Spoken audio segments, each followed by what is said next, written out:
All right, so you've seen our 4 basic platforms, the HMD, the Play Motion, the Beyond Question remotes, and then this kind of weird leaning thing. But what of platform number 5? Platform number 5, unfortunately, isn't here tonight. It's called the Jamadrum. The problem with the Jamadrum is, as cool as it is, there are some things that are really cool to watch, and there are some things that are really cool to do. The Jamadrum is one of those things that's really cool to do. And we thought about bringing one and putting it up here on stage and having 4 people come down and play it, while the rest of you kind of were like, what are they doing down there? And unfortunately, we decided not to. But that doesn't mean the students didn't create fabulous things on it. So I'm going to give you a little bit of a Jamadrum retrospective of some of the things that were created this semester. So let's look at the first world so you can get a sense of what the Jamadrum looks like. Can you roll the video there, please? All right, here it is. So you can see, hey, go back. Babe, can you go back? All right, so pause right there, pause. Pause, I'm begging you, wonderful. So this is a little different. Normally when you're interacting with something, the display's up on the wall, the Jamadrum, it's on a table, right? Very different.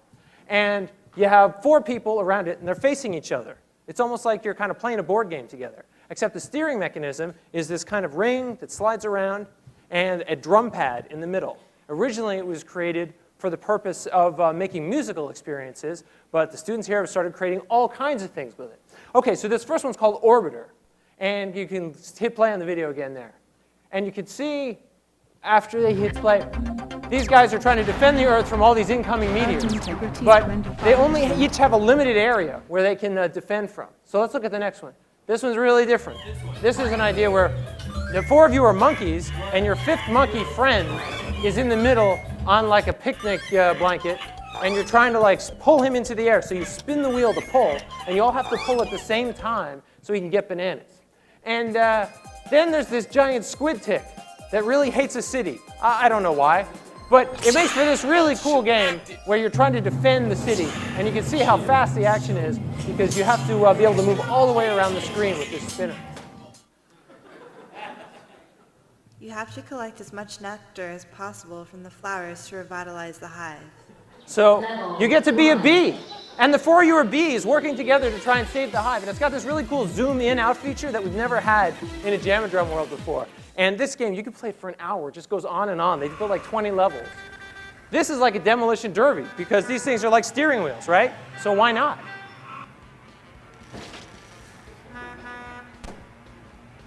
Who else do you think was gonna win? And then this one, Treasure on the Line. 2 teams of 2. The red team versus the yellow team. One of the players sails the boat. The other one works this hook. And the hook pulls in treasures off the water, which is kind of cool, except the really cool part is you can steal from the other player's ship, which is, anyway, that part's really fun. And this one is the craziest one. This is called Redemption. Can we pause this one just for a minute? I just want to explain this one. Thank you.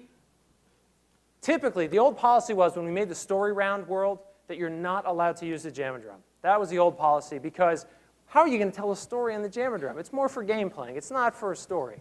And this year we said, we're going to leave it open. Any student who wants to try and do that, they can do it, but it's going to be hard. And you better not do some corny choose-your-own-adventure thing.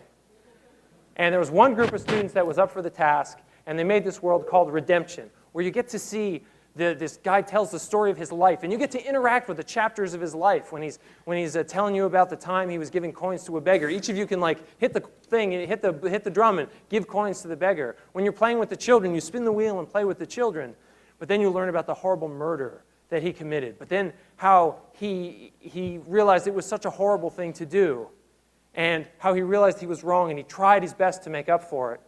And then, if you hit play again, you'll see where this ends up. He's so sad, he's telling you how he regrets what he did. Here he is playing with the children. And then finally it ends here. Can you pause it? Can you pause there, Bay? It ends here where the 4 of you are now given the choice about whether he should receive his punishment or not by twisting the wheel and tearing him into 4 pieces.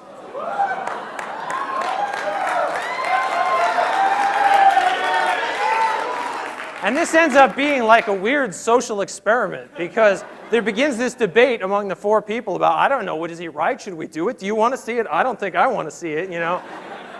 And if you want to try it out, we'll have it set up at the ETC this evening. And no, we're not going to show it. It's too gory. It's too gory. But you can see it if you come to the ETC. So that's my little teaser for you.